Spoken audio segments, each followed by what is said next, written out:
Alrighty then. Good morning. Oh no. What? Hello? Why are you not displayed? Why am I out in this open spoopy field? How dare you? But good morning, everyone. My name is Michael. I'm the Dead Aussie Gamer, and this is what I meant when I said tech issues. This is there. Although these are new tech issues. These are tech issues that have just arisen, been brought to my attention. All right. Before we start off, let's speed through this. First of all, welcome in. We're to this run through of Pathfinder Second Edition: The Tyrant's Grasp. Joining me today are my wonderful and amazing Patreons who support the channel, keep the lights on, and let me do these cool, freaking amazing things. Guys, say hello to the folks at home. Hey, everybody. Hello. Now, as always, we are very, very happy to be here and play games and do the cool, fun stuff. But before we do, we have some people to thank, and that is our lovely and amazing sponsors who keep the lights on and allow us to look as cool and wonderful as we do for this session. Okay, that is so weird. We have Hero Forge for the wonderful art you can see here, Sirenscape for the beautiful sound effects that you'll hear throughout the course of the game, and of course, Fantasy Grounds for our nothing that you see behind me.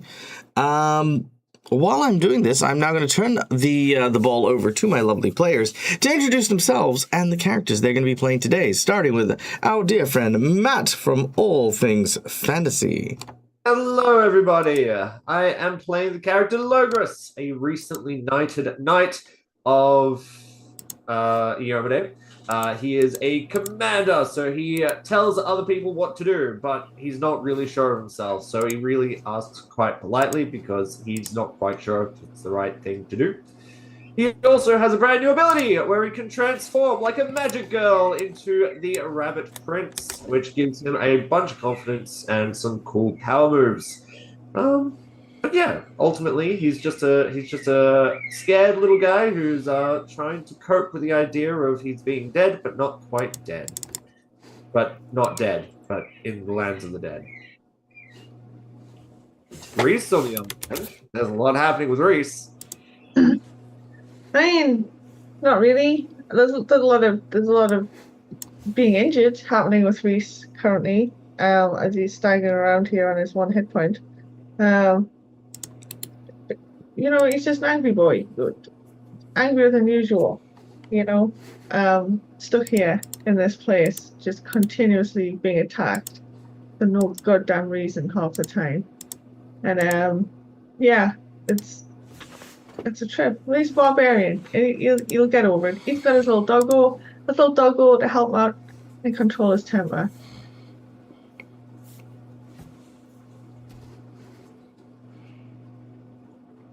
Next. Hey. Hey. I am Twiff. I am playing Karen Stoneheart, Dwarven Guardian with my lovely wife, Nan. We do or did run the Sword and Board in Rossler's Coffer. Whether that still exists or not, we don't know. But trying to get back out through the dead roads and find out what happened to our town, why everyone's dead, why we're not dead or partially dead or mostly dead. I don't know. But yeah, over to the lovely Nan. Hi, I'm Erjanasi. I play Threna Stoneheart, wife to Karen. I'm confused as to what's happened to us. I don't know why we woke up in a sarcophagus or ended up in the boneyard or are traversing the dead roads. All I know is that I want to get back to Rosslar's Coffer because I can't quite believe that everyone is gone.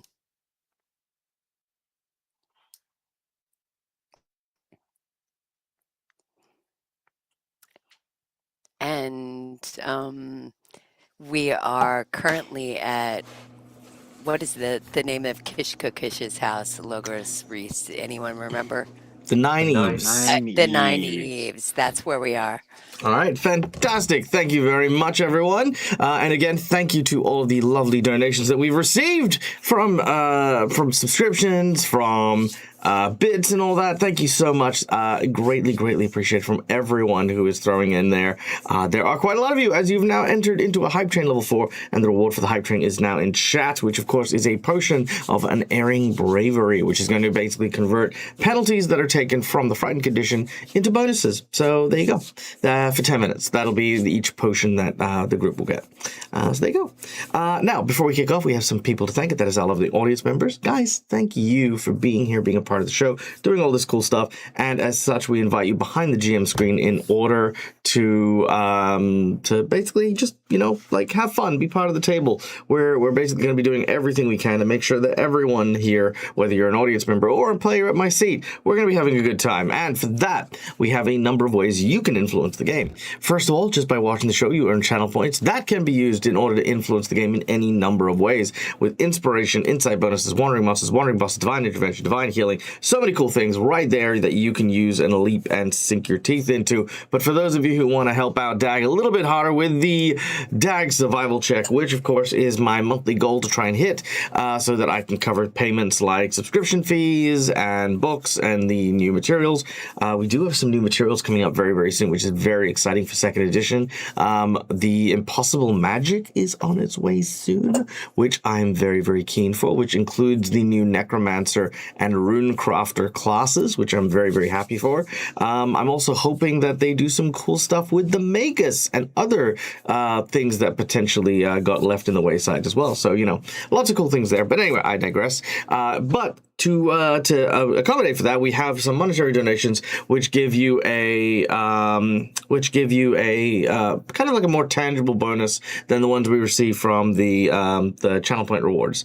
It does look like the rework is going to be done.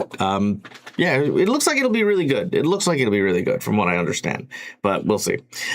We have $5 hero points and jinx points. Hero points are for good guys. Jinx points are for bad guys. Hero points can be used to stave off death, petition the DM for stuff that isn't in the rules, and roll with advantage. Jinx points can be used to counteract hero points, make bad guys roll with advantage, and complicate things ever so slightly. For $10, I will draw from a deck of cards. The first deck is a deck of plot twists. Boom! Has story stuff. Boom! There it is. I will tell the story stuff. I'll make the story stuff happen because I'm an improv god, and that is what we will do. We have another $10 reward, which is the draw from the Harrow deck. The Harrow deck is a fortune-telling deck. This is where one of my players will draw from the fortune-telling deck, and I will read out the fortune. Then they can either play it in its upright or inverse position in order to take DM powers and make that shit work, because that's fun, and that's what we're going to be doing.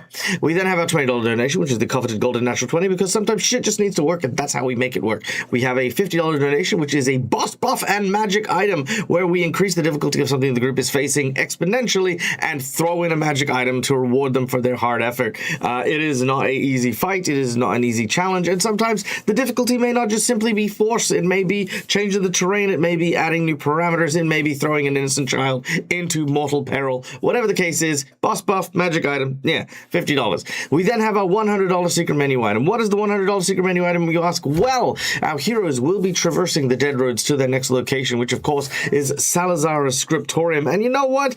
It's been a lot of fun getting them to walk through the dead roads, but I don't think we've had enough time to enjoy being out in the middle of nowhere with the isolation and spookiness of it. So for the $100 secret menu item, I will be incorporating elements of the movie The Evil Dead into our journey between here and Salazar's Scriptorium. So if you would like to see some pretty heinously wacky but vilely evil things happen to my group between now and then, that's how we do it. So there you go. And as you can see, don't worry about them. They are overflowing with joy. Look at Reese. Reese is just overflowing with joy. Aren't you, Reese? Yeah, you are, buddy. Okay. Do we also get a chainsaw? So much, and with that, so much joy. I'll take off your arm. Yeah, sure. He will as well. Like, he's got a thing against limbs. Yes, he will. I do. I love limb removal. I mean, I don't know if you realize this, but in many anime stories and the like, it's actually considered to be a red flag the moment you lose an arm. You know, like you could have like the most powerful character in the world. The second they lose an arm, you're like, "Ooh, buddy," you know. I don't know if you're gonna make it. Just a flesh wound. Yeah, well, most wounds are in your flesh. So there you go. That's it. That's our donations. Da, da, da, da. Okay. Now, without any further ado, let's get into this game because we started a little bit late, but we managed to get through the donations pretty quick. So, boom. We find ourselves back in the Dead Roads, in a location known as the Nine Eves, as our heroes are traversing these dangerous and mysterious roads in order to try and acquire 3 stamps that will allow them to return to the land of the living, to discover what fate truly befell Roslar's coffer that launched not only our heroes, but the entire town into the boneyard and the realm of the dead. Bum, bum, bum. Bum, bum, bum. Now, in the scriptorium, in the Nine Eves, our heroes have solved many puzzles and many riddles, faced off against the dreaded fear-eating Sakil, and have finally, after a long and heated battle, defeated Vithiz. Vithiz, who had trapped Kishokish in a magic staff, now has been felled, slashed, and slain where they stand by Thraina's mighty axe. And as their body disappears, and he vows to return for vengeance one day, the staff rattles still in front of our heroes. Logres, you, along with, for posterity's sake, Ulfgren and Satori, who are not here for today, but the characters will be, arrive after having searched the top floors for Vithiz and the stamps, not finding anything and making your way down to the library. It is here you see Thraina, as Thraina holds aloft the staff.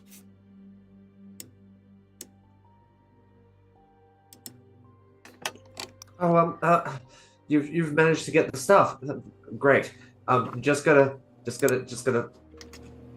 bonk the other guy, I think. I'm sorry, we've got to bonk someone with this. Isn't What? that what the butler person said? Like you just gotta hit the grasshopper guy with it. Just bonk. Right? No. I mean, you can figure it out. That's going to be problematic. Thraina then continues to explain Perhaps the there's another confrontation. We need and to the know who's wearing the magic gloves.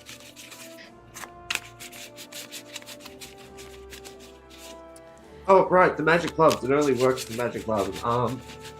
Should we all just try bonking the guy? Thraina explains that the guy is no longer there. We could swing in the air where he was. Very well. You each take turns holding the staff and swinging blindly at the open air. It seems to have no effect. Is there any remnants of him left behind? Nope. Any bits that got knocked off with my axe? Nope. Of course not.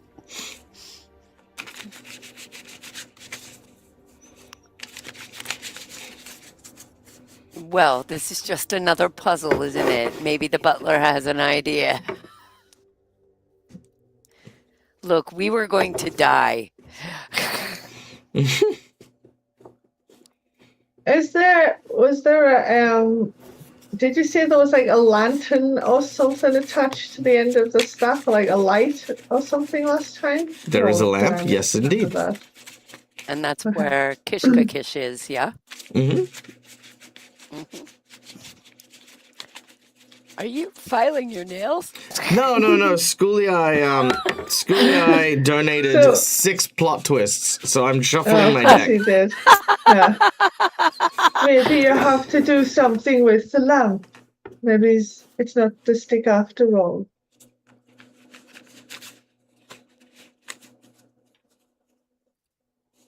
Maybe the farmer and Well- the tavern keeper shouldn't be trying to decipher the magic item.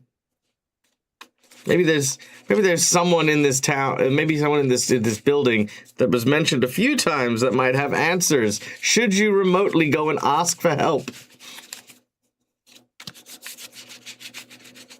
that. Yeah, no, I completely remember who that is. The portrait. Yeah. Oh, I Yeah. thought it was the knocker. The sapient knocker was portrait that giving told us you him. about the staff, remember? Yeah.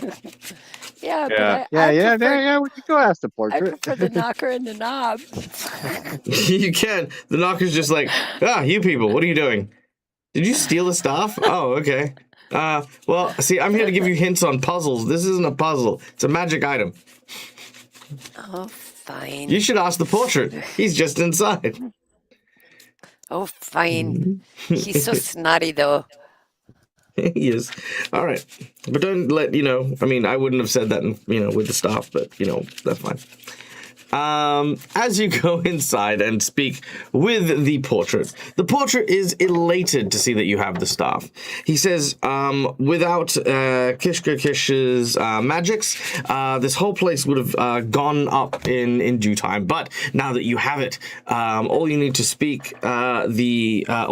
is speak the magic words, and you can release Kishka Kish from his binds. That's great. Do you know what the magic words are? Yes! It is Kishko Kish backwards.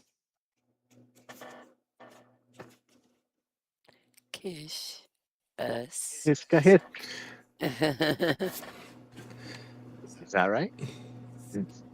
Kish. Hisik. His his- sick. Hisik. I think Logren should You're very try. close. You're very close.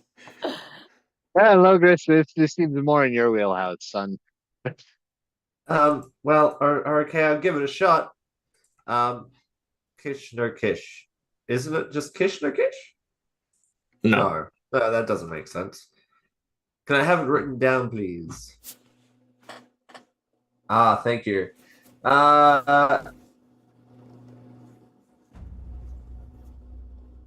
Okay, that's gonna be fun. He's sick. Oh, sick. As you say that, the lantern glows, and out emerges Kishko Kish, as he says, yes. Oh, God, it was good to stretch since being released from there. My. Oh, my young lad, thank you so much. I thought the magic word would surely have stumped you, but time and time again, you and your companions managed to solve each and every one of the puzzles, didn't you, to get through and to me? Yeah, absolutely. We did solve we solved all of them. Good, my boy. He taps you on the shoulder and he says, let me get a good look at you now. Look at all of you. Wait, look at all of you. You're mortals. What are you doing here? Mortals shouldn't be in the realm of the dead. Wait, I'm not on the dead roads. Yes.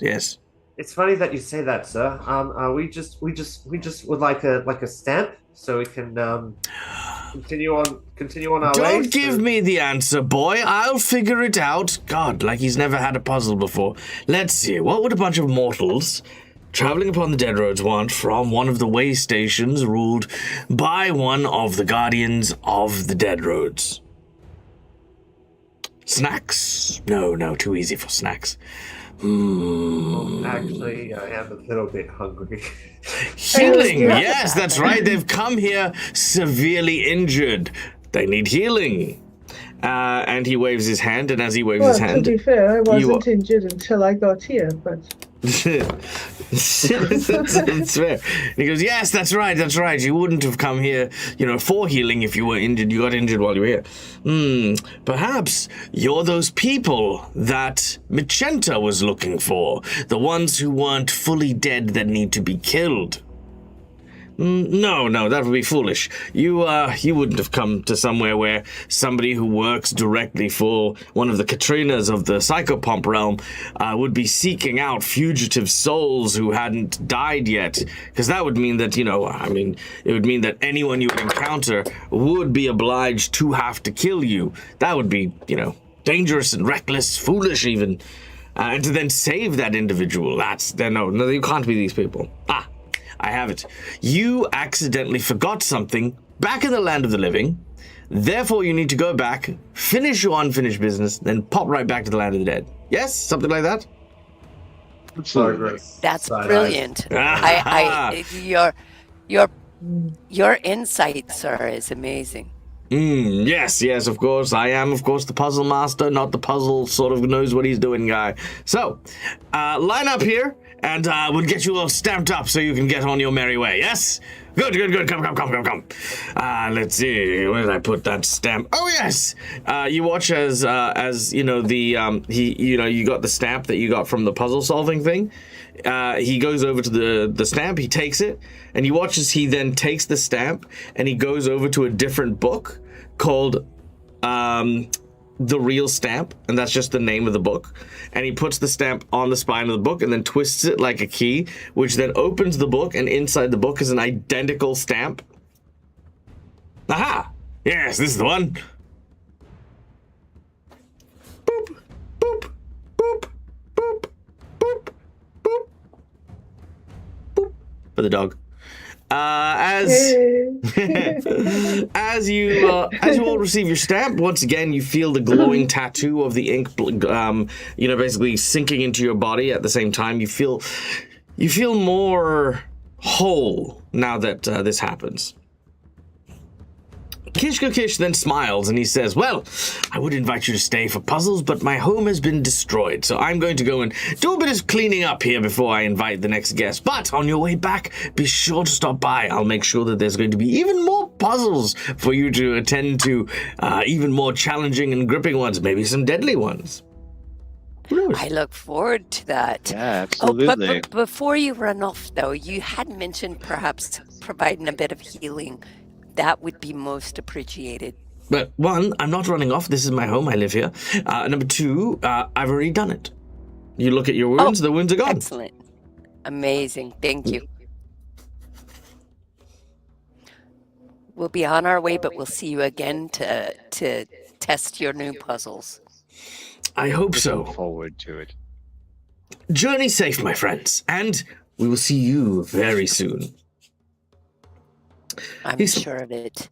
Now, again, you guys are at the stairwell near the entrance, so it's not far before he walks you out and bids you farewell. He waves at you, knowing that you will not turn your back on the dead roads as soon as you've set out upon them.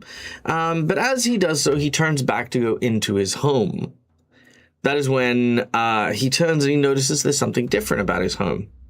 The floors and carpets that were normally very Victorian, with a big rug that happens to stretch outwards, seems to now be covered in these, what are they called? Sorry, 1 second.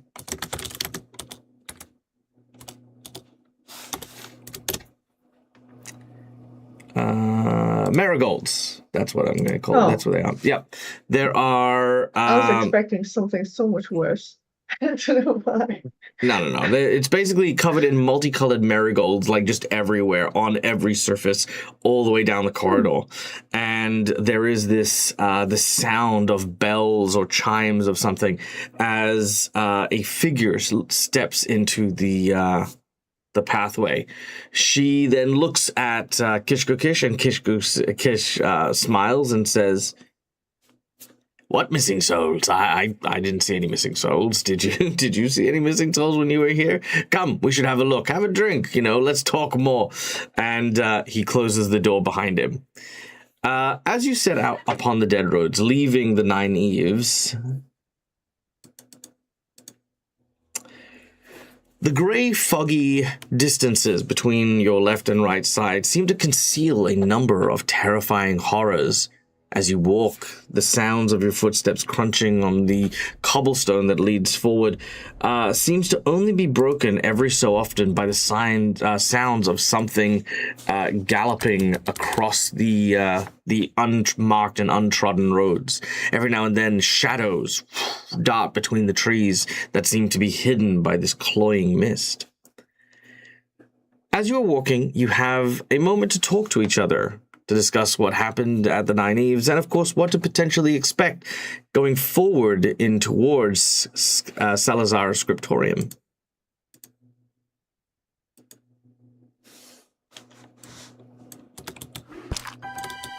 I must say that was a very interesting household. Sorry. Apparently, I had hotkeys for sound effects, which I didn't ask for. Sorry. Continue. I thought it was to give import to my words. I mean, it can still do that. I said, I must say that was a very interesting household. I Hey. I agree. I actually had some fun there. I wouldn't actually mind going back one day.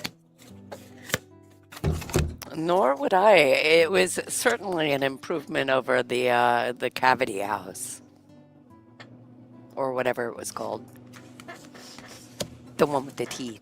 Oh, the tooth fairies. Yeah, Yeah. no. I mean, Civil War I, amongst a bunch of fairies who want to steal your teeth. Was not the best. I enjoyed the puzzles more. I kind of wish it didn't have all the demons. Hopefully they'll stay out if we do make our way back.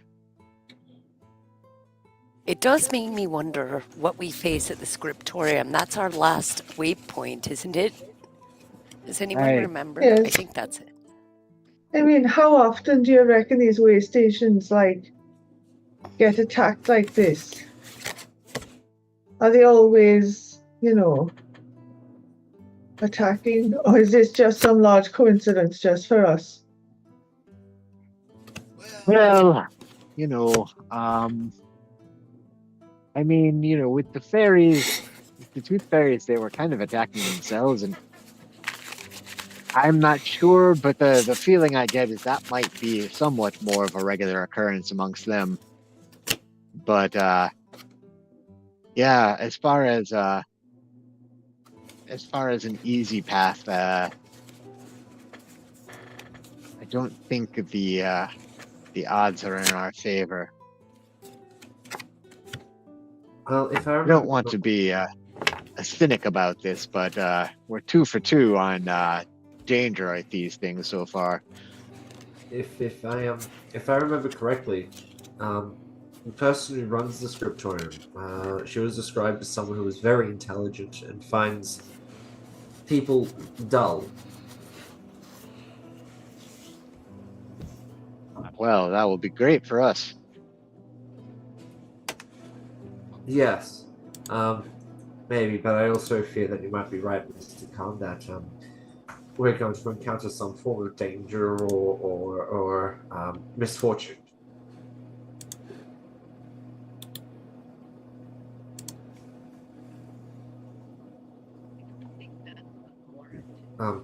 Mr. Reese, are you okay?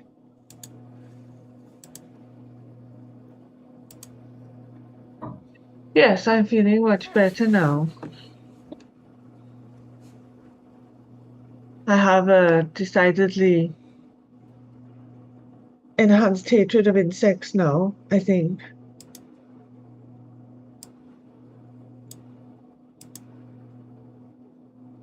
If I never That's see another interesting. wasp swarm again, it'll be too late. Too what?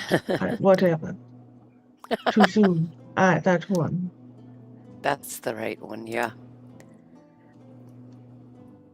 Logris, I don't think your concerns are unwarranted. We've encountered a lot. And the dead roads have shown us one thing only, and that's that prepare for the unexpected, and the unexpected will be dangerous.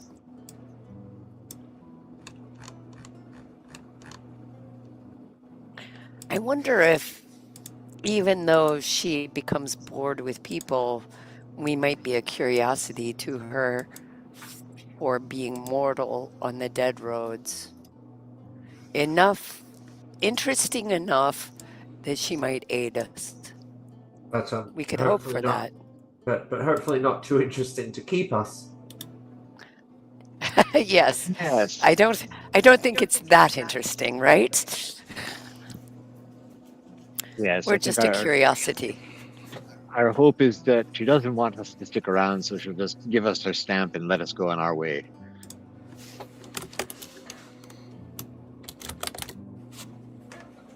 However, this idea of the scriptorium does interest me a little bit. All that knowledge and information in one place. Yeah, That does hopefully sound we won't really lose exciting. Ulfrin in the religious section. Oh, I have no doubt that we're going to have to tug him away from that. He's a right one for becoming absorbed. Anything that presents a religious bit of information or something to decipher, and poof, he's gone.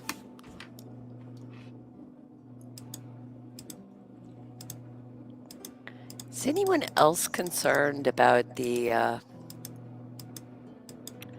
sounds we're hearing about us?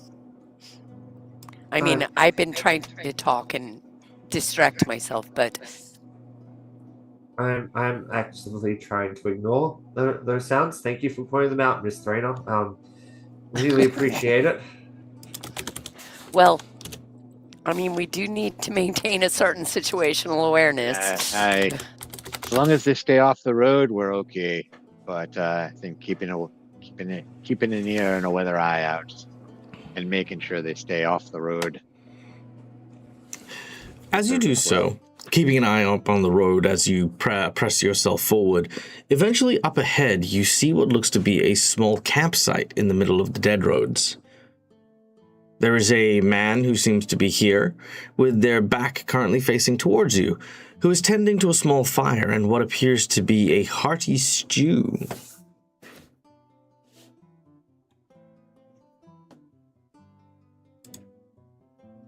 Does it smell savory? Yeah, I was gonna say Reese was like, It doesn't really Sniff the air. have. It really doesn't have much of a smell. hmm. Well, knowing the rules, I won't call out to him in greeting. We'll just move forward, and as we get a bit closer, maybe say a soft hello. He. Curiosity. All right. He looks at you, at least a little confused at first. This is the individual you see.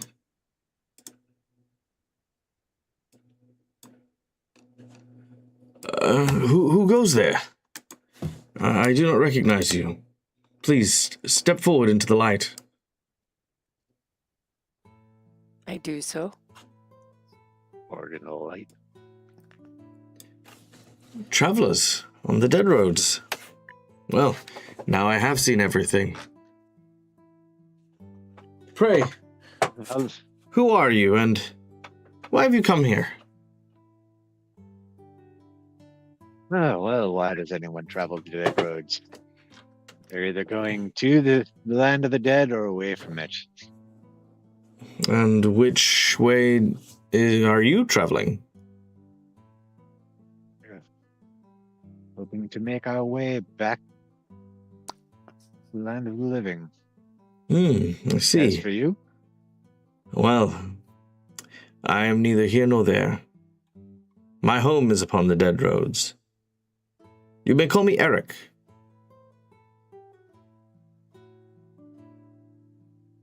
Greetings, Eric. How does one come to live upon the dead roads?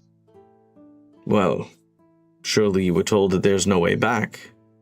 Well, when you find yourself with no way forward, you end up living on the dead roads.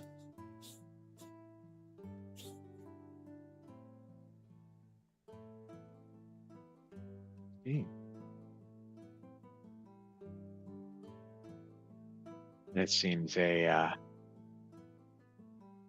interesting and unfortunate situation you seem to have found yourself in. Is it now? Yes, it might be. I do not seek your pity or your sympathies. My life is one I have chosen and one I abide by. Such is the way of those who journey for something beyond what, unfortunately, they may be capable of. But with no risk, there is no reward. This is true. So tell me, what has you drawn back to the land of the living? Unfinished business? Perhaps a person that you wish to see?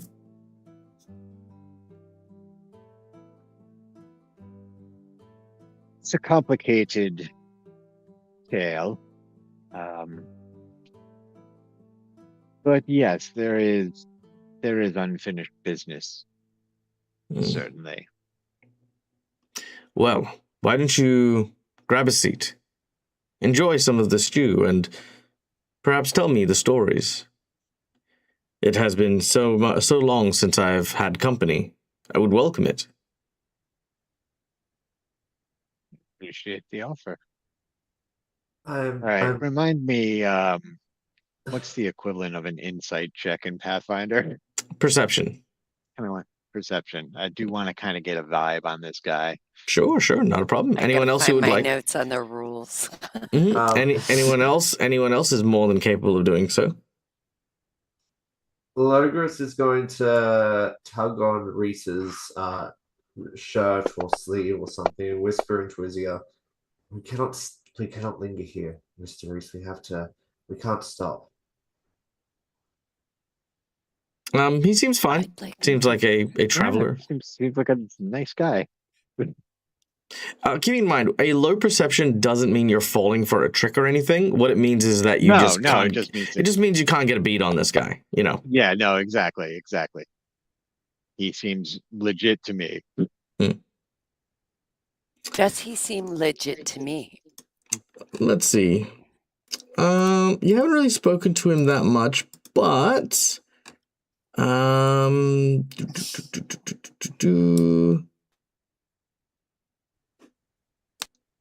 Hiya. You get the impression he's definitely not telling you everything. Like, there is definitely something being concealed. Whether that thing being concealed is nefarious or not, you don't really know. But he's definitely hasn't told you everything yet, which is not surprising given, you've just sort of met him for the first time. Yeah. We are going to play 2 cards here from our plot twists. A Tranquil Moment and Kept Secret. Now, there's more to this than simply having lunch and obviously the Kept Secret, but we'll come to those ones when we come to those ones. But yeah, okay.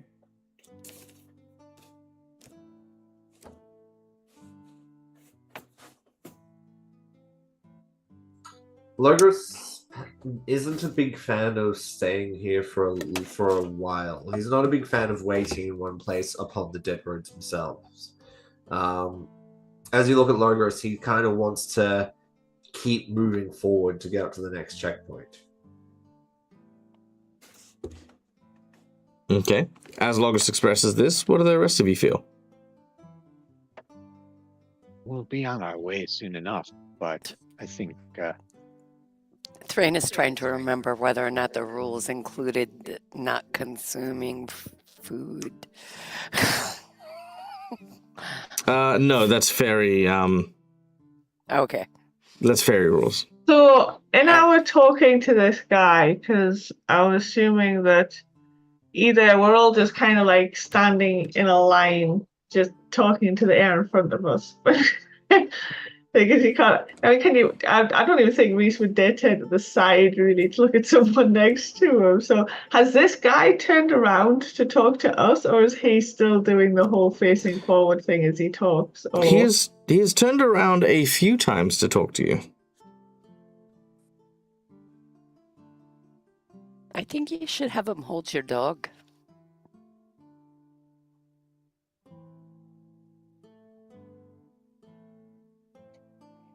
Reese clutches dog closer to him. He's like, "Don't listen to her, boy." No, remember when you had somebody Don't at worry, Rustler's you're a Coffer? dog, not a canary. I'll not have her use you as a canary. Don't you worry, doggo. The dog licks you in the face. No, remember in the chapel when we were talking to the folks of Rustler's Coffer, and you had one try and hold the dog. Do you remember? Yes, they were Reese? our own folk. I knew they wouldn't hurt him and that they were. And he leans in close and whispers, real people. I love Reese so much. I understand your concern. Can we tell in any way whether or not this person is mortal? You tell me. You know your character sheet.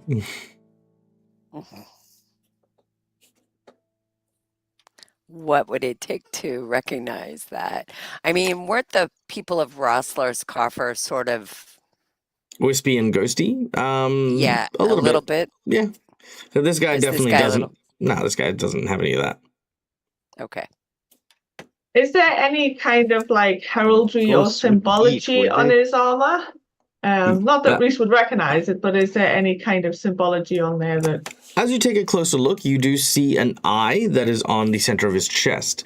It looks like a derivative of the Eye of Aradin, which is the god of humanity. However, it is slightly different. So it could be a kingdom in which they served Aradin that has borrowed from the heraldry of the god rather than actually a direct priest or cleric.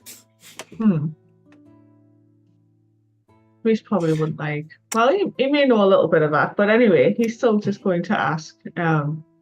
That's an interesting symbol on your armor there. Is that who you worship or are loyal to, or?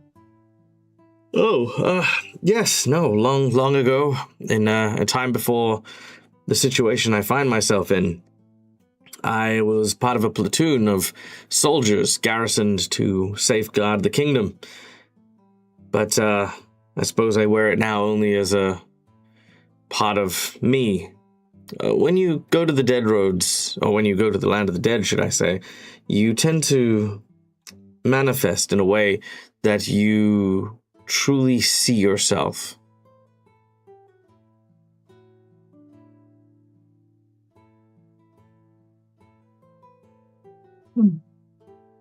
How long have you been here? Well, time doesn't really work in here. I'm afraid I can't tell you even if I wanted to. But a while. A long while. Oh, what kingdom was it that you served? Make a society check.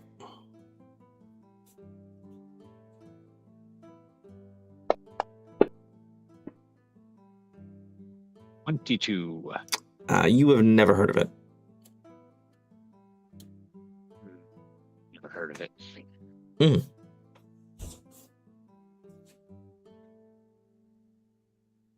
Well, thank you for the stories, but we really should be moving on. It's not a great safe place to stop and relax. Well, nowhere is really. And like I said, time is kind of different here, as is distance. Yes, we've noticed. We were also given a warning not to look back on the road, but you do so without fear and without consequence.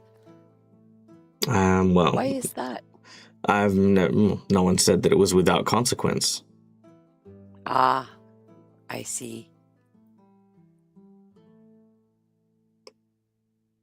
Turning back in the dead against the dead roads is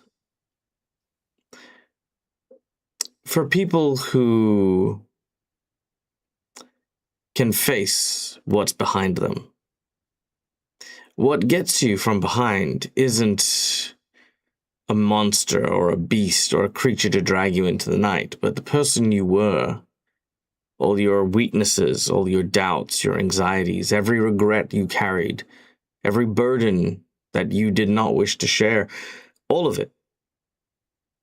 And if you carry with you a heavy heart, it will drag you down.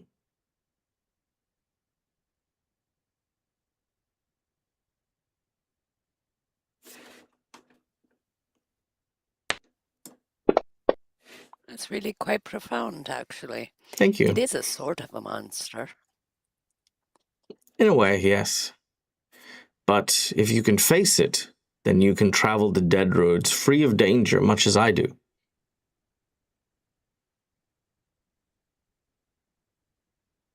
Well, that's certainly something that's good to know.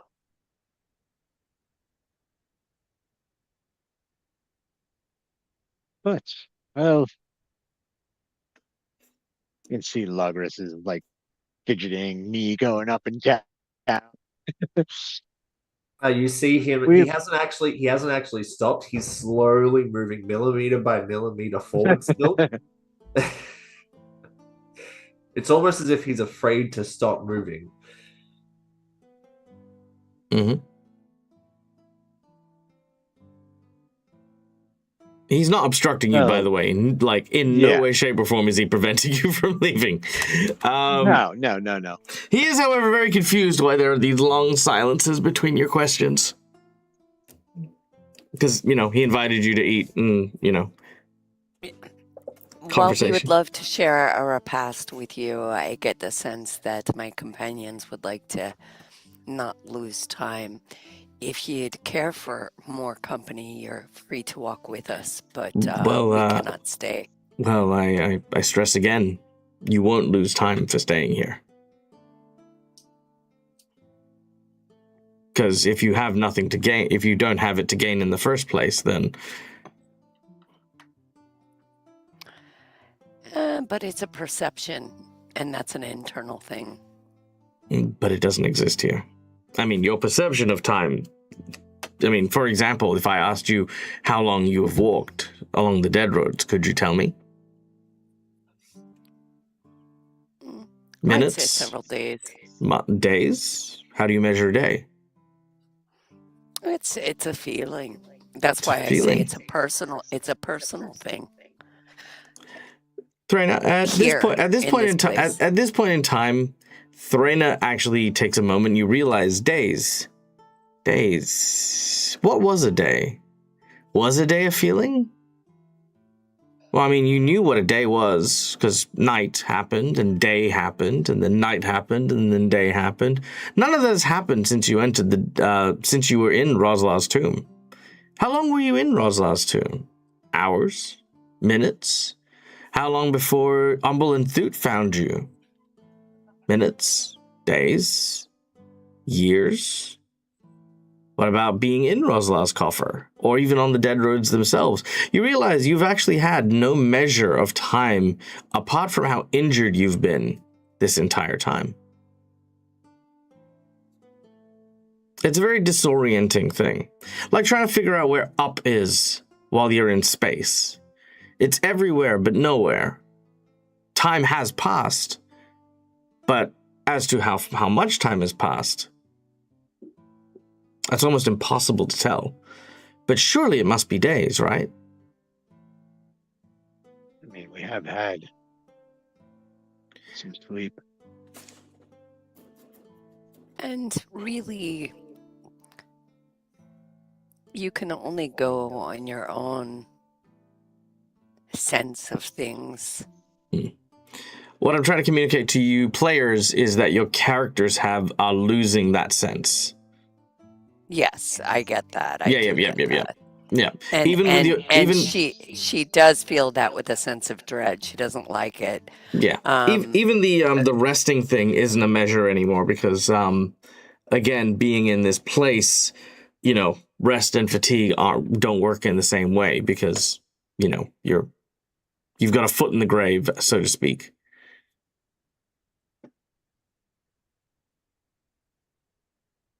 Reese, you're remarkably quiet. Yeah, that's true. Reese, you're remarkably quiet. What are your thoughts on this?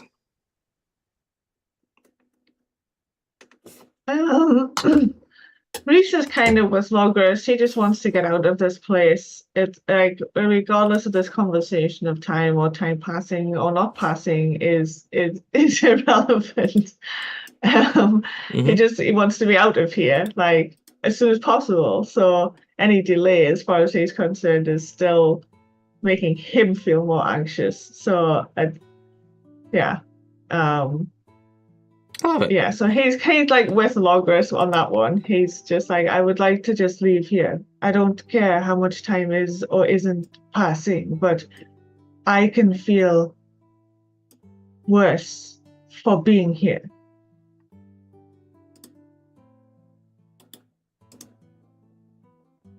Okay. Karen, Threna? Yeah, it's really not about the time. It's about wanting to be to the next destination and onward. Yes, our way is forward. While we appreciate the offer, I think we must be on our way again. Okay. Although I do have to ask before I go. We're able to turn back. Are you able to walk forward and walk back? You live on the roads. Mm-hmm. Are you not able to go to the way stations? No.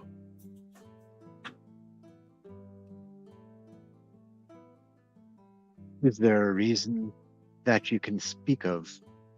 Well, I would, but apparently you must be going. That's I extended politeness to you. You're leaving. You don't get to ask me these kinds of questions and then just fuck off. So politely carry on thine way in ye old medieval fair. speak. That's fair. I understand. Mm-mm. It's a difficult question, and again, I don't want to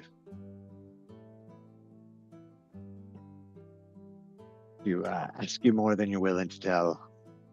Oh, he never said he's But I not do willing to appreciate tell, the but you don't kind of throw away someone's hospitality and then tell them to open up about their own personal lives. They kind of look at that pretty shitty, what shitty behavior. These guys are like, we're going to share nothing with you, not accept your hospitality, just kind of like leave after you've, he said like, hey, I really missed the company. And then have you like press him for like personal questions. It's like kind of very weird. Kind of a weird did vibe. ask him to walk with us for company. Yeah, again, camp, dinner, brewing a stew, That's true. Brewing a stew. Well, Logris hasn't asked any questions. Yeah. No, you haven't. Logris is great. Logris is fine. Logris has been walking that straight road. I'm waiting for Karen and Thrain to say we turn around and we leave. Oh, well, we keep going, etc., etc., etc. All right. Well, yes. I mean, Mm-hmm. if we're not going to stay, our companions want to be off. Mm-hmm. Again, I appreciate the offer, but we must be on our way. Very well. Then safe travels to you and yours. Aye. And may you stay safe in your travels in your home, and the best for you. He nods and basically he watches as you travel onwards and forwards. Yep, go on. I was going to just turn to the others and say, I feel like we could have spared a few minutes there to give this man some company, and I feel there might have been some answers for us. It's a bit of a pity, but I understand your anxiety, and I don't want to make it worse. Miss Thrainer, one of the things we were told was not to stop on the dead roads.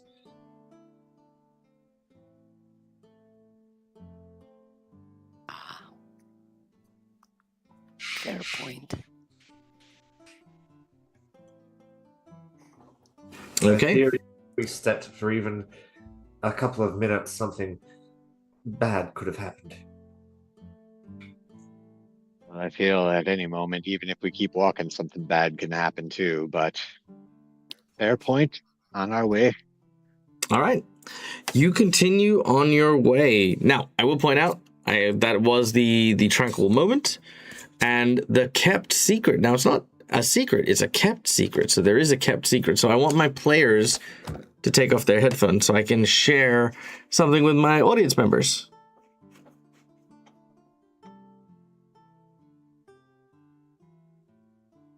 Okay, so the Eric is actually a creature known as a daemon or a lacridaemon. Lacridaemons are loneliness daemons, meaning that these are people who've died of sheer loneliness.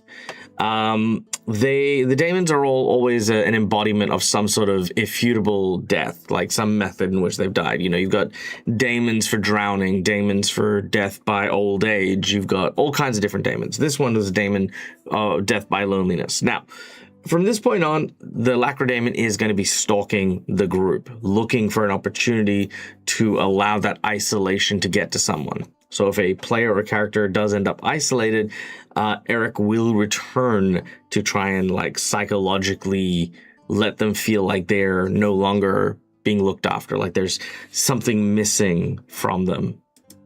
Yeah, so that's gonna happen to them. So there we go. Put your headphones in. There we go. All right, cool. Do we have a Laura? Yes. Fin- I have returned. Fantastic. All right. So, you continue upon the dead roads, making your way towards Salagahara's Scriptorium. Oh, Salishara, sorry. Salishara's Scriptorium. Let me see if there's an image. No image. No image. Okay, very well. There we go. Okay, let's change the music up a little bit. Oh. I need to grab a cup of coffee and just stay awake. What's that? I'm just going to grab a cup of coffee, stay awake, but I'll put my speakers on. Sure. Yeah, we want that. Stay awake.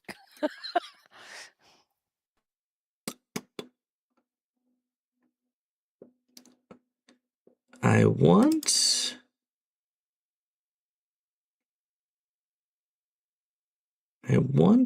mage music. Not Barovian mage music, but like regular mage. Actually, as well as we're walking away, like from the person, as like just as we've left, I think after a moment of like silent contemplation, you know, as Serena says, like we could have spared him a bit of our time. I think Reese is just like he's been just staring at the ground. I think as he's been walking, like with a little frown on his brow, and he just after a while he just says, I think any man that can look back at his past and either just face it or be at peace with it probably doesn't really need us.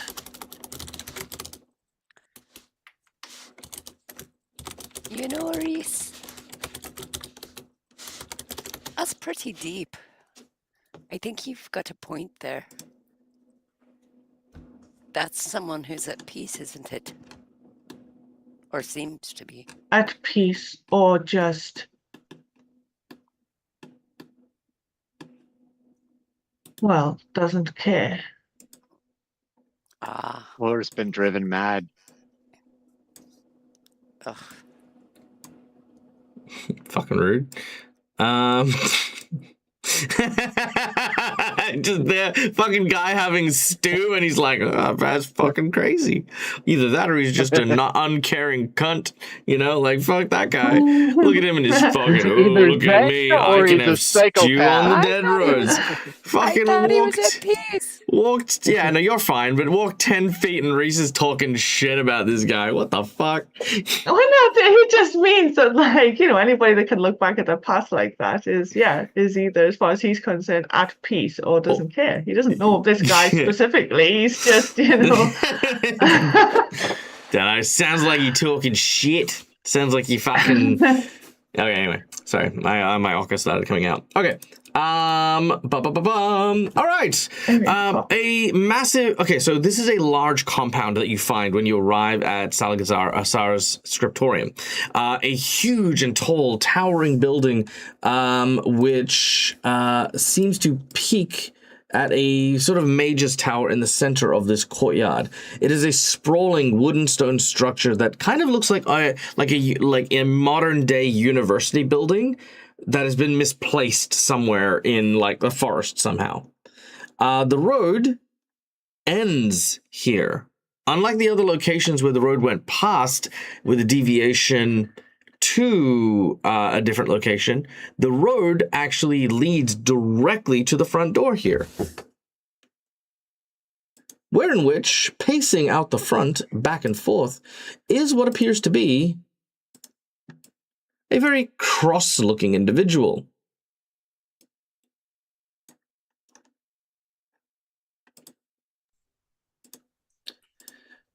We're still a distance away, yeah. Yeah. This is interesting. I wonder if the road continues on the other side.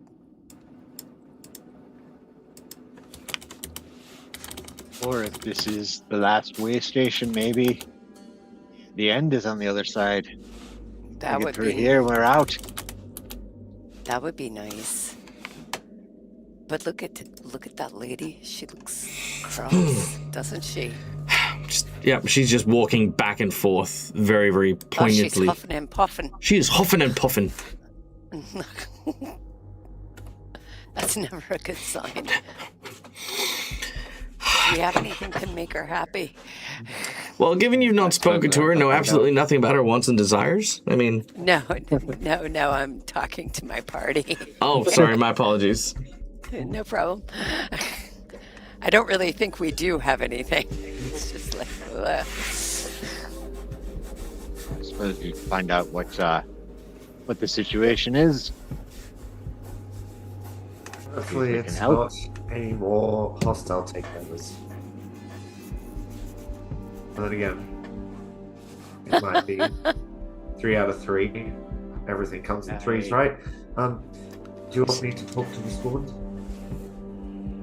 You know what, Logris? You're not really a glass half full or a glass half empty guy, are you? Somebody stole your water.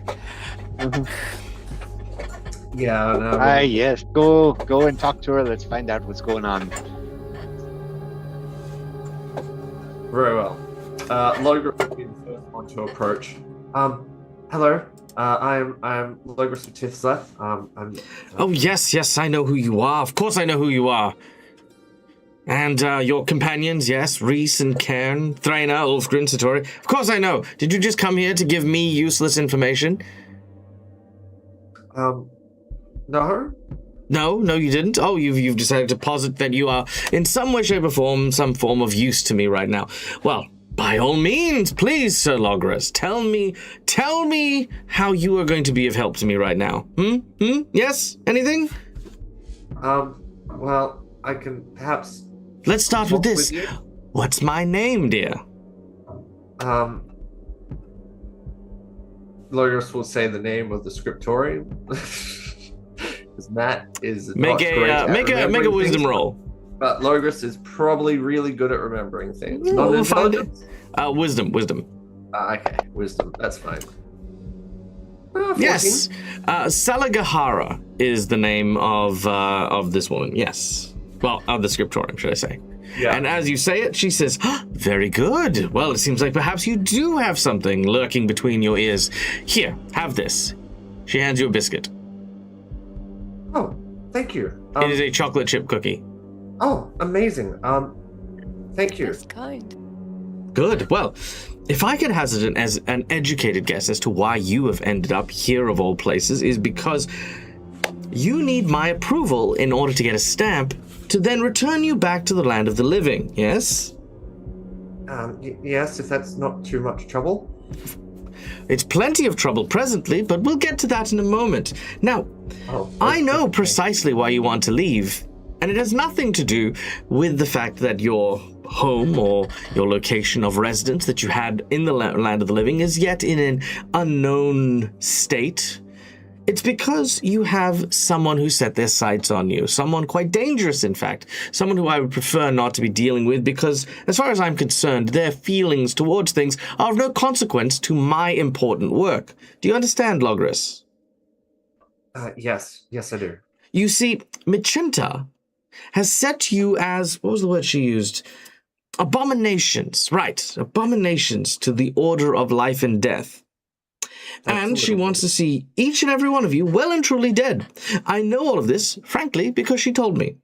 And Michinta came to me not too short a while ago to ask where I thought you might be. And I sent her to that riddle nonsensy man, Kishkokish.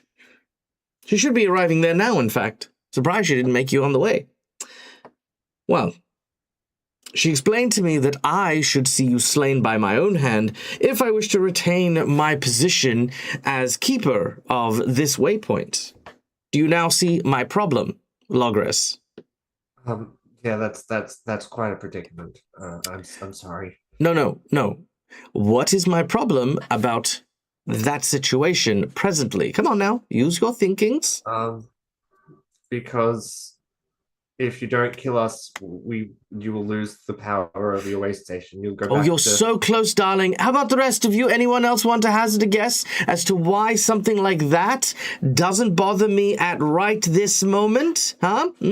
Why killing you in order to become to maintain my position as leader of the scriptorium is currently not an important thing for me? Anyone?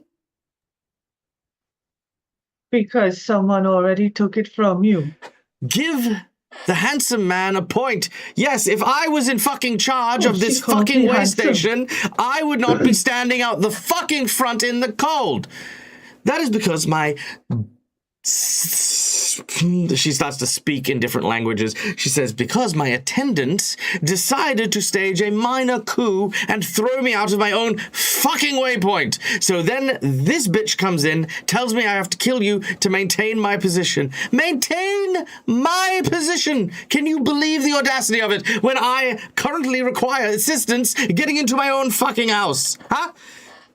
What exactly do I gain from killing you then, huh? Nothing. I get to continue to sit on the stoop of my own facility and rot. It sounds like we might be of service to each other then. Well, I was hoping you might be, in fact. You see, there is much going on, and as far as I'm concerned, you can string up my attendant by her ears for all I care. I am done giving charity cases to people who do not understand the point. But thankfully, you seem to. So perhaps there is some method in which we can work here together.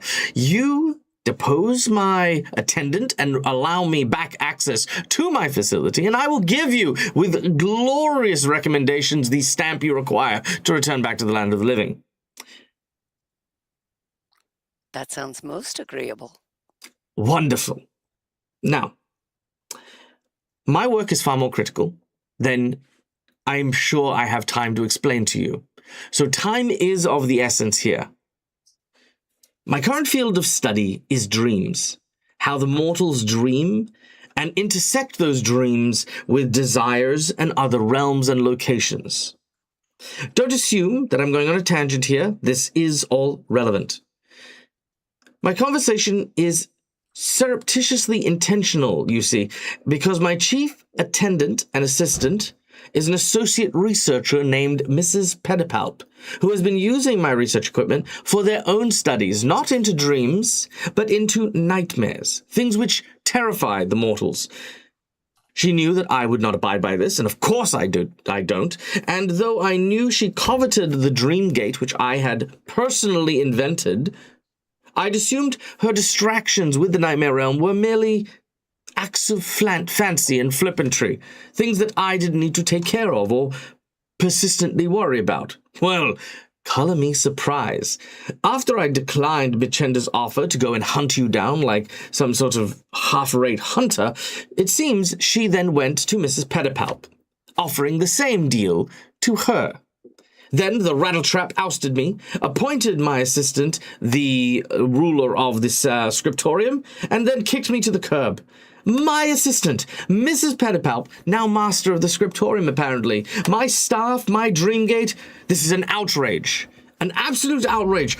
Well, my time, her time as my assistant is assuredly finished, and I don't care in which manner that end comes to be. I will make this deal with you. Enter, dispatch Mrs. Pedipalp in whatever manner you see fit. The stamps are yours. Carry on your journey, and I continue my research. A most agreeable arrangement indeed. If you have any questions that you would like before you enter and lay waste to whomever and whatever thing you would require, accept my gate. Do not destroy my gate. You may ask questions. Otherwise, be on your merry and do your heroic thing that you heroes do that you're all written in stories about. Does Mrs. Pedipalp have any other supporters in the household? That Yes, my entire staff. All of them? I know there's sort of little clicky people made from wood. I don't know their names. I never asked them. All right. Fair enough. Does anyone else have any questions? You say she's been researching into nightmares. Should we be expecting nightmares to be walking around in there? That sort of thing. Well, since she took over, I have no idea what to expect. But, sure. I mean, she of everyone has the most experience with such things. She would probably have a good idea of exactly what type of nightmares one could conjure in order to defend her position. Alright. What does your dream gate look like exactly, and where can we find it? It is at the top of the tower.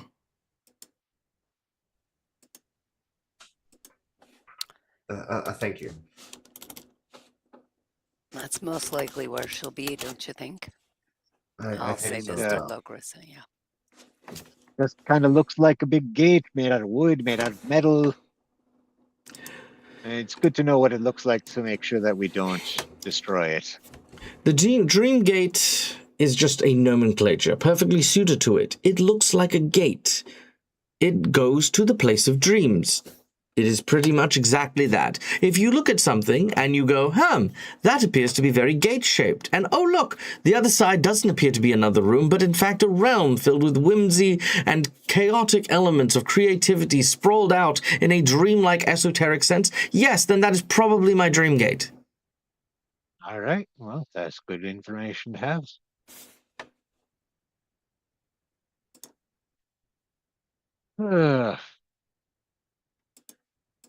How many floors are in this place? Said it's at the top of the tower. Pardon? Lords? Floors. Floors. Sorry, my apologies. I didn't quite hear you. There are, in the tower, 3 floors, including the ground floor.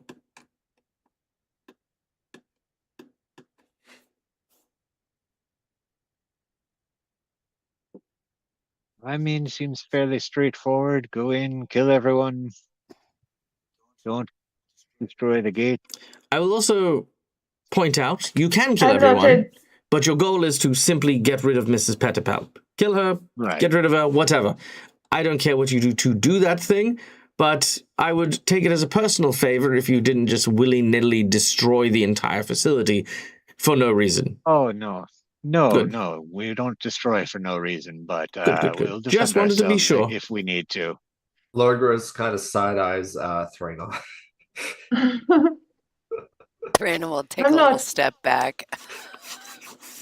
I'm not entirely sure that possible wandering nightmares and clickety people made of wood sounds very simple. What do you I mean mean, by the chat- clickety people made of wood? Well, they're made of wood, and when they move, they click. I mean, what else do you require? They attend to the library, they clean, they cook, they put books back. What do you want from them? Do you want to know if they have guns? They don't have guns. No, but are they intelligent? Can they be reasoned with? I don't know. I What's never a asked. gun? Also, by the way, one way to find out.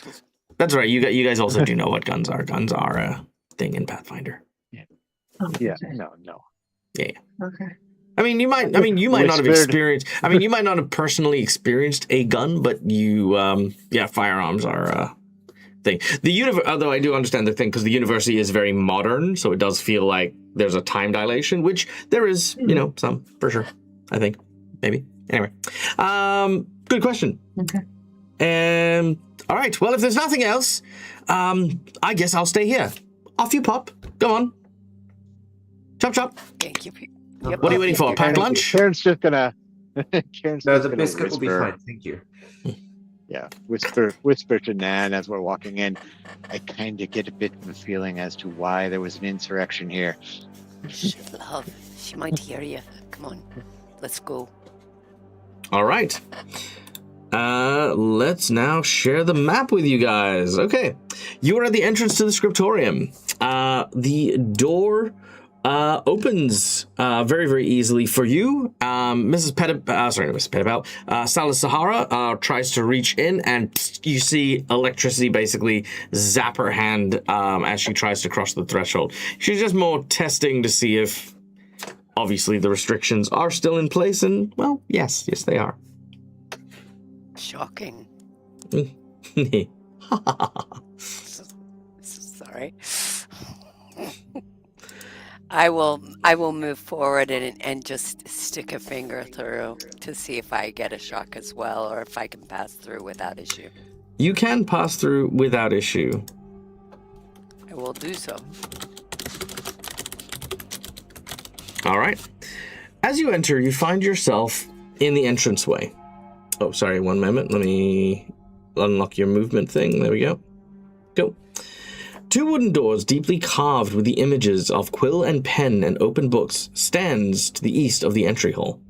The double door leads inside to a kind of a welcomed area. It looks to have various portraits of scholars and nobles kind of in various positions of study and research that are inside this chamber. To the west, you can see that there is another door made of frosted glass, where you can only see shifting shadows behind it.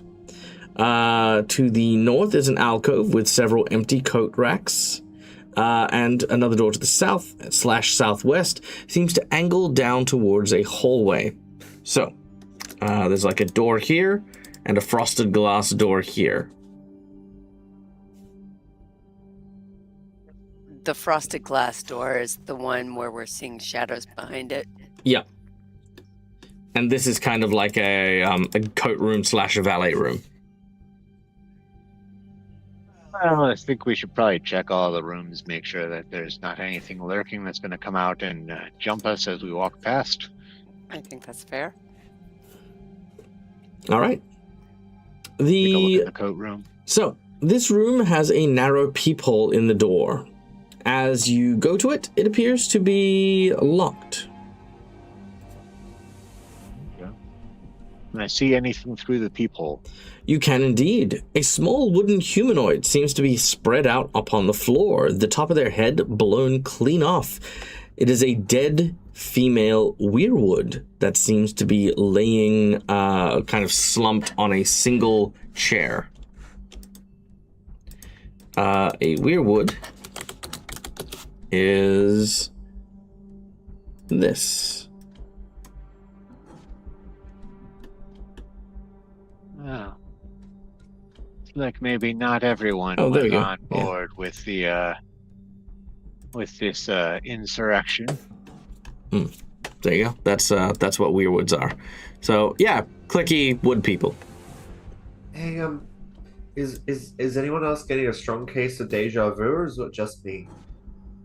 No, that getting definite strong case of deja vu. Got wood instead of teeth this time.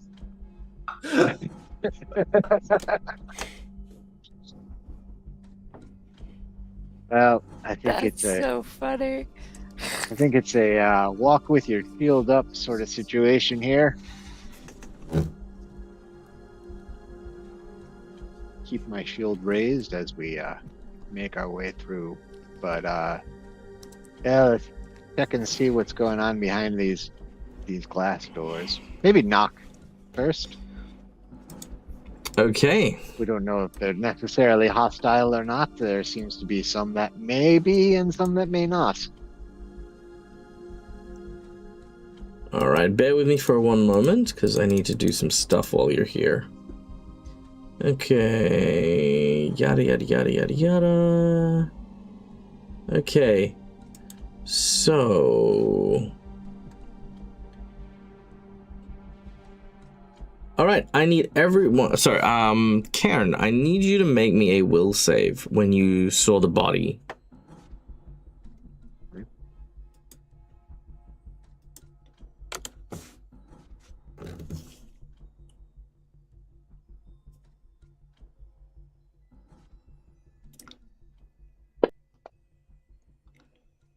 Well, that's terrible.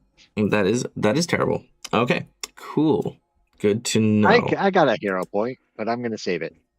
Sure. Okay. I need to write down some stuff real quick. Actually, no, I'll put this here. These are going to be called... What are they called? Nope, it's just going to be weird. Okay. Clarity points. Clarity points. Yeah. Are we playing with sanity rules, are we? What? Don't worry about it. Forget about it. Okay, so currently your clarity points are on 0. And because you have failed that...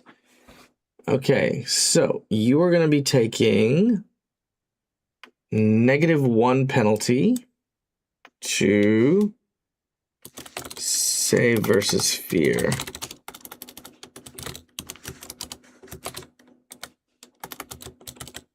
I don't know if that'll work, but I'll give it a go. Yep, so you got a -1 versus fear. Cool. All right.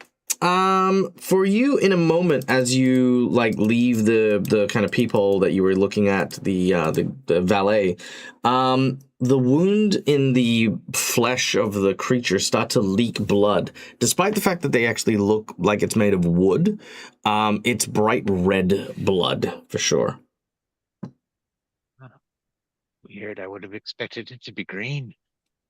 All right. If you would like to, you can make a medicine check to try and sort of calm yourself. But otherwise, yeah, sure. Why not? Hold on. Give me 2 seconds just before you roll no training in that. that. Hold on. There we go. I know, because I can just give you the frightened condition now in 2nd edition. So that'll work. Okay, cool. Yep, go ahead.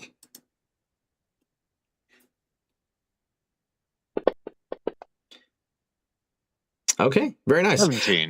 You do gain a clarity point. Now, your clarity point here is basically because you realize, like, that wood weirds, or whatever these things are, weirwoods. They are made of wood. They definitely don't bleed. So something is fiddling with your mind.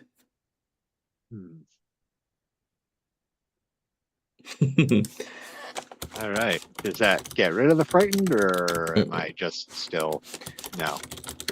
Yeah, you only basically clarity points can be spent 2 to 1 in order to reduce your fear effects.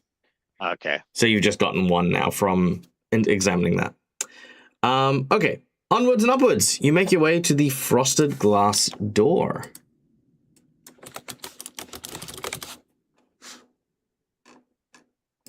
Right, okay. That's a cool little effect. I like that.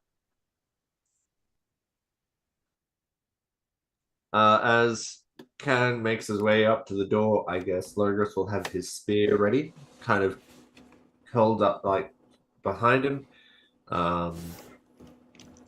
He seems a little bit on edge. Mm-hmm. I will knock on the door. All right. As you knock on the door, the shadowy creature that seems to be inside seems to disappear.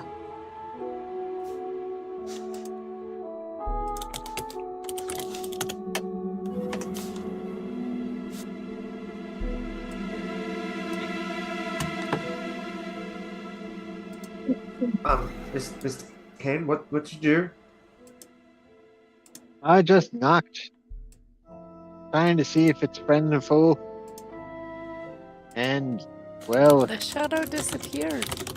Well, yeah, maybe it's doesn't know if we're friend or foe. fair point. Only one way to find out. And I will open the door. All right. As you open the door, you find yourself in a gallery.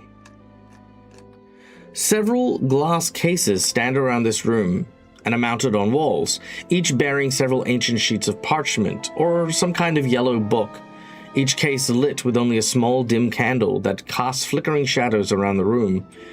The only door is the one that you have entered through, but this appears to be a place where one would normally study very rare or ancient text, containing several incredibly noteworthy works, pages of the Concordance of Rivals, an agreement in contract devilry with excruciatingly small print.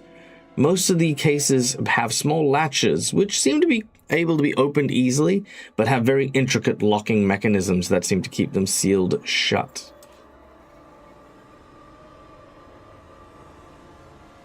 Well, I think leaving the cases alone is probably the best thing to be doing. But I will take a look around and see if there is anything that may have been casting that shadow. Sure, In the make room. a perception check. Oh, nope, I gotta move on the actual fantasy grounds, not on the Zoom call. Good call. Yeah. Perception, you said? I did indeed.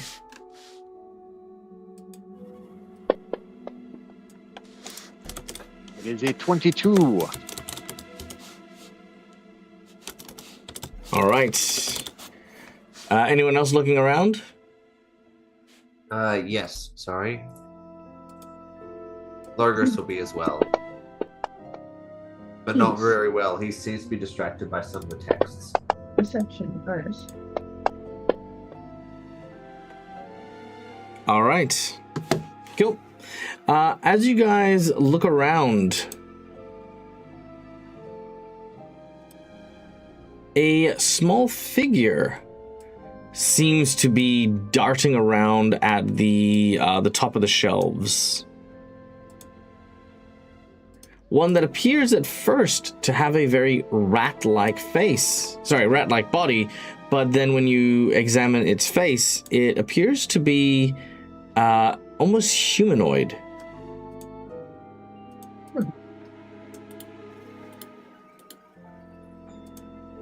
Oh, he looks friendly. Is this a book about demons? Cool. He thinks he's still hidden, so he's kind of just like pushed himself like back against the shelves.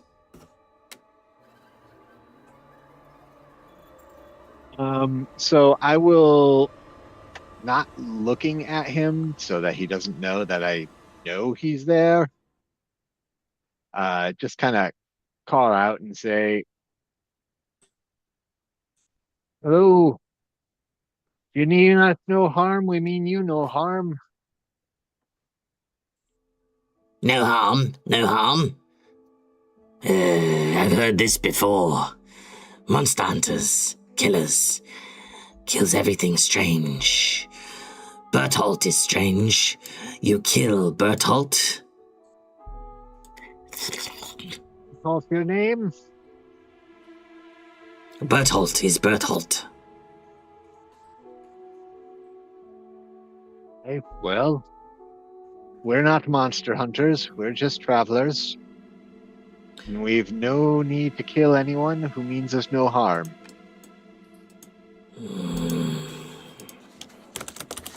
All right. We're not here for Berthold. We're looking for Miss Pedipal. Miss Pedipal. That's Berthold knows things. Has been here. has been stalking, lurking, can share things with not monster hunters. But not monster hunters must do favor for Berthold. Tit for tat. All right. Favor for answers. Yes, What's the favor that Berthold needs? Berthold needs two things. First, Berthold hungry. Sip little blood. Oldest or youngest, preferable. Second thing, there, the devil's contract. Berthold requires devil's contract.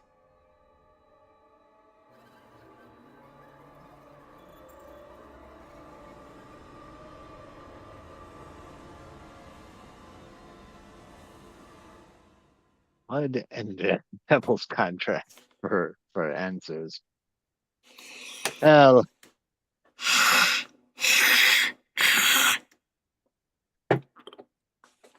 Your insight bonus, as has just been given by our dear friend Korshift, will give you the insight that you know enough about Devil's Contract that he is when he asked for the blood first.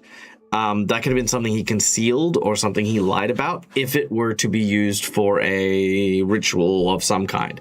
Because he opened up about it very honestly and at the very, very front, and this guy doesn't really seem like the, kind of spellcastery sort, chances are the devil contract and the blood are two separate requests that have nothing to do with each other.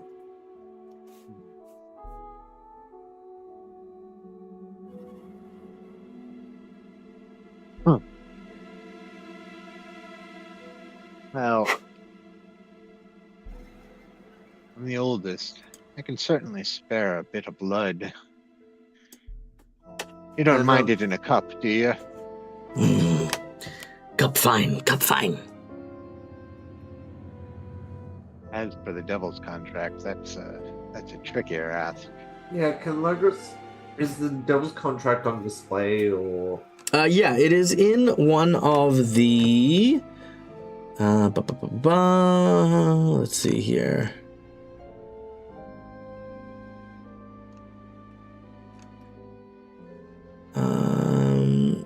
Okay, yes, it is in one of the hanging display cases. So, a big glass cabinet upon the wall with what looks to be a clip hanger that is holding the contract lengthwise so that it can be read in full from whoever is on the other side of the glass. There is a small latch that would cause the whole thing to open with a tiny lock on it. Can Logos perhaps read over the contract? It is painfully small print. You can, but it will take you a few hours and an intelligence check.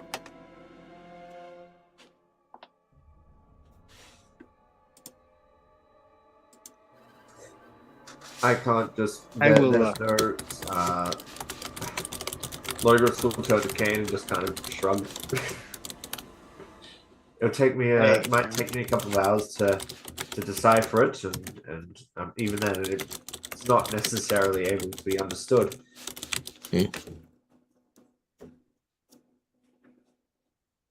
Well, I'm worried about whatever magic might possibly be protecting these things. I can certainly spare a little blood for him.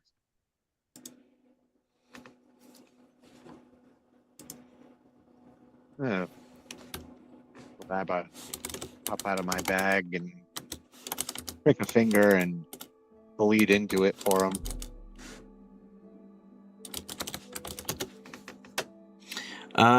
Sure, not a problem. He licks his lips, hungrily scurries down the bookshelf that he's on, takes the cup and scurries back up to the top, and then does this whole... I'm going to give you 1d4 damage just for a bleed. You take 4 damage. Of course.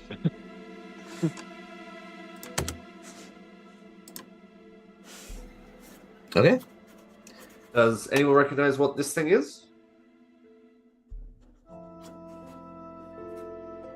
it's a demon monkey, of course. Okay. I have no idea.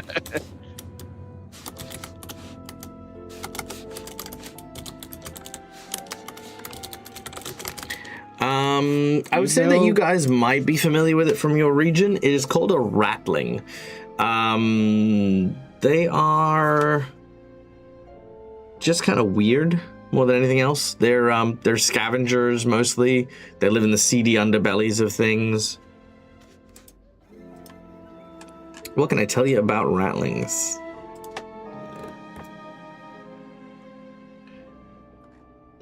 Yes, please, because that's probably going to make determine whether or not we give it this devil's punch. horrible amalgamations of rat and human. They are carnivorous, subsist off grubs and other rodents and carrion, preferring to live off living food and fresh blood, particularly that of children and elder folk. They have a sense for magic, lurk around temples and universities for scraps of knowledge and overlooked books to steal.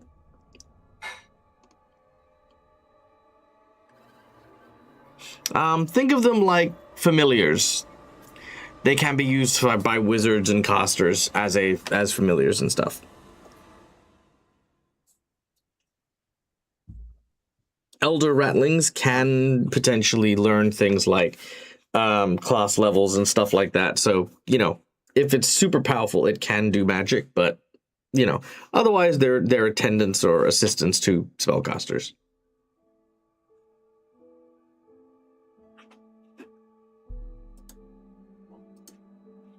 What do you think? Should we help this guy out? Well, do we think he wants the devil's contract for himself or for a mistress? Oh, he said, because I think he stepped away, Yes. that he had answers about this Petipap. Did not seem to really like Got the it. sense that I got from his reaction, and that he would Okay. trade his knowledge for a little bit of blood, which I gave him, and the devil's contract.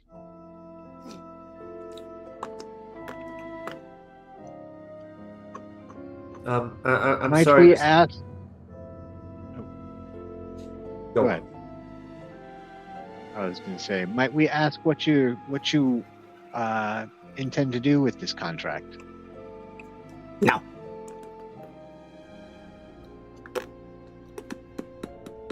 Well, Answer. it is an answer, but in all fairness, I don't think in good conscience we could give it to you if we felt that you were going to do something bad. Me? Bad? Do?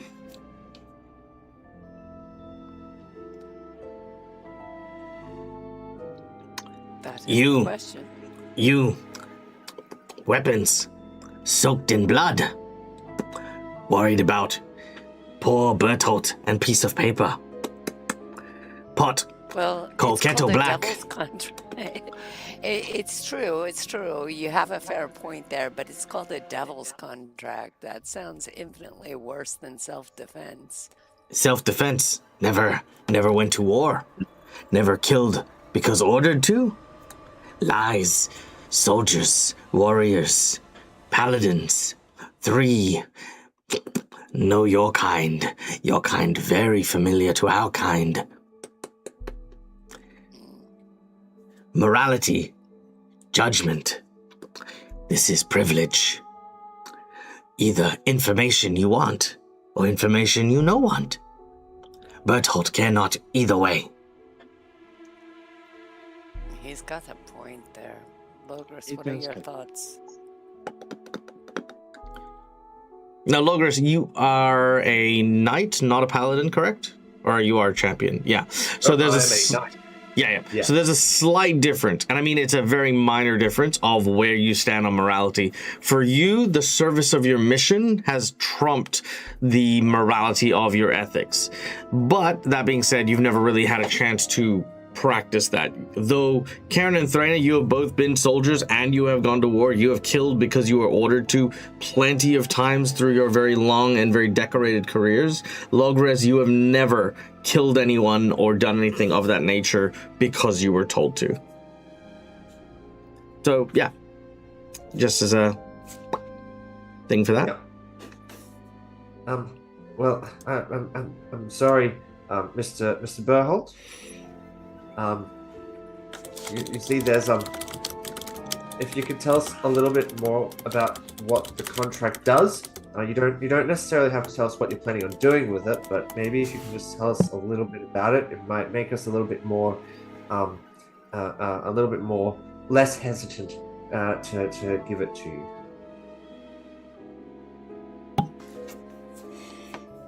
Make difference it will? If Bertolt says destroy contract versus Bertolt say use contract to enslave all of humanity? Not important. All that means is that your information that you want has a price limit. Not Bertolt's concern. Everything has a price limit. Well, you see, it's not necessarily about a price thing, because I'm not so fussed about getting the information. If this is a contract that's, I don't know, keeping you in place or maybe enslaving you or a family member or something like that, I'd probably be happy to help out regardless of whatever information you give us. Bertolt, not looking for charity, looking for exchange. Bertolt I pay. have like some copper here. Yeah, Bertolt pay you information. You pay Bertolt. With contract. Exchange. Clean. No make friends. That's a little bit mean, but yeah, I understand. Thank you. And I do have like some copper here if you want. Bertolt, no need copper. All right. At this point in time, I'm going to play the path least traveled. The path least traveled, for me, is always a case of what path do you feel is the most likely that you want to do, but then obviously presenting you with an option here. So it seems as though everyone has the morality of, we don't want to give the Devil's Contract to Bertolt while we don't know what it has, because the potential of a Devil's Contract is a bunch of different stuff that could potentially backfire. Now, number one, let's look at backfiring on you specifically. You guys as characters would know that there is no way that this contract will have any impact on you four or you six as any kind of thing. None of you have signed a Devil's Contract as far as I'm aware, and this contract you've never seen before in your lives, meaning that whatever happens to the contract will have zero impact on the six of you in full. So let's start with that, number one. Number two is in terms of what Bertolt can do with said contract. The contract is a written agreement to be signed by a person enslaving their soul to a devil in exchange for goods and services. As devil's advocate, you cannot force someone to sign a Devil's Contract, meaning someone has willingly participated and offered their soul for that contract. That isn't a judgment that you as characters, in a moral sense, get to make. If the ethics of this are in question, it means that you need to observe the rights and respect the decision of the person who signed the contract to have weighed up and made the decisions that led their life to eventually requiring the services of a devil, and there goes signing the contract. To say that it is evil because of this is also denying that person's ability to make that choice in the first place. Now, that person may have used it for a magnanimous reason. I signed the Devil's Contract to create 100 orphanages. They might have used it for selfish reasons. I signed the Devil's Contract for $1 billion. Whatever the case is, morality-wise, not your concern, because it's not neither your character's decisions to have been a party to that contract, nor are you a party to whatever happens to that contract. But third and finally, the only two things that Bertolt can do with the contract is, number one, destroy it. Number two, claim it, which basically means that instead of the devil who would otherwise possess this contract, and ergo the soul of whoever happens to be written on this parchment, Bertolt will control that soul. What Bertolt can do with that soul is probably trade it for other things, probably very big cosmic things, or perhaps, again, when he dies, he can use it as a get-out-of-jail-free card to offer a soul to an evil entity in order to try and save their own life. Whatever the case is, that is also a risk that the participant who signed the contract took when they signed it, While it is sitting here, you're right, it is doing absolutely nothing. But a soul-bound contract is not something that is going to be capable of any kind of major form of evil act or depravity. If it was, it would have already happened because that's what the person would have wished for with the devil's contract. You know what I mean? Like if the devil's contract was to kill 1 million people, then that 1 million people would already be dead. The contract just says that whoever holds this contract gets the soul of that guy because he got the thing that he begged for. Is the contract already signed? Yep. It is definitely signed, or 100%. So we don't Do we recognize the need. name of the person? God, no. Yeah. Gotcha. All right. It's not signed by Miss Petipap or No. what's her name? Salagahara, no. It's not signed by either of those.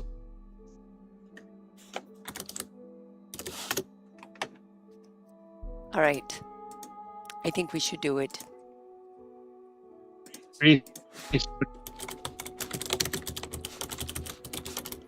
Oh, finally.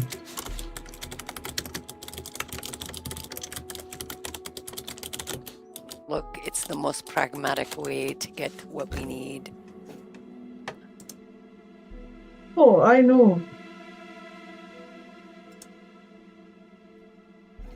Also, we're already in the Deadlands. I mean, what more trouble can it cause?